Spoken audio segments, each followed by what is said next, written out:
Alright everybody, a bit of a different one today, but today we're going to be stepping back in time to explore Peaky Blinders and the paper money that would have been in circulation during that era. So if you haven't already seen the show on Netflix called Peaky Blinders, it is a great show. I do highly recommend it. It was set in post-World War I England. Peaky Blinders gives us a glimpse into a time when paper money was a crucial part of everyday life. Back then, paper money came in various forms, including banknotes issued by local banks, government-issued currency, and even private banknotes.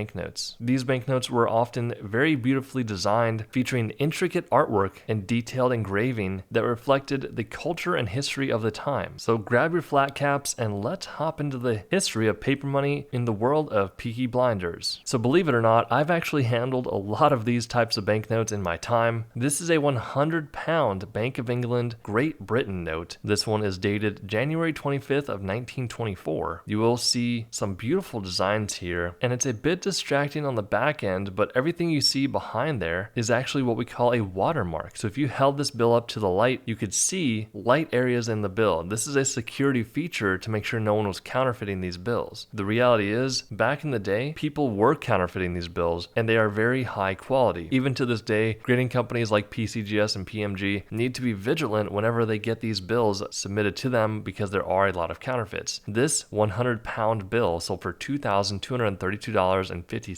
Now there are a ton of varieties on these bills, but this one is from February 17th, 1914, and you can see there's a piece of the bill kind of missing there. That can happen on these, but it can also decrease the value based upon who's collecting it. At the top left, you have a seated Britannia, a version of the Bank of England's official seal. You've got the stylized 50 at the lower left being outlined by the beaded black background, and according to West and Duggleby's work, English paper money pre-war notes were often only used once. Notes were withdrawn from the bank, used in the intended transaction, and immediately deposited back into the bank. This resulted in far fewer examples surviving than expected. This beautiful example sold for $2,585. Here we have a March 4th, 1925 pound bill. So a lot of them look very similar. This one is a 5 pound. The previous one was a 50 pound. The first one was 100 pounds. So they all look similar, but they're different denominations. You can see at the top right, it looks like the corners ripped off, but a lot of the time that's how these specific ones came. So PMG did not designate the grade lower because of this, and it sold for $2,820. Here we have a 1 pound bill. Now there's no date on this specific bill, but it was printed in 1919. The fact that this bill was still in this good of condition in modern day is quite incredible. You've got a beautiful design there on the left with a man on a horse jousting with a dragon. This is a United Kingdom of Great Britain and Ireland Treasury note. Once again, it's a 1 pound bill and it sold for $5,040. This one sold for $30,550. So much money for another bill that looks just like the other ones. So this is a 200 pound note. That's a lot of money back then. If you have watched the show Peaky Blinders, you will see certain scenes where they're actually using this type of money. Very cool, but it is important to understand that money used in movies like that, it's all going to be prop money. It's not going to be genuine. You know, they wouldn't want to be putting $30,000 notes in a movie because that just wouldn't make any sense, but they do a good job kind of embracing the environment that was at the time back then with this paper money. This is a really good rule of thumb, so pay close attention. The older your bill is, the higher the denomination is, the more money it typically will bring. You can see these bills were all in pretty beat up condition. 15 PPQ is a low grade, but it does have premium paper quality, which is the PPQ. That means there's really no big tears, rips, or any stains. It's acceptable for the grade, which is very low. Very nice note here, and the fact that it's a 200 pound note from 1918 allowed it to sell for $30,550. We hope you enjoyed this video and got a little bit of insight on these Great Britain notes, and we will see you in the next video.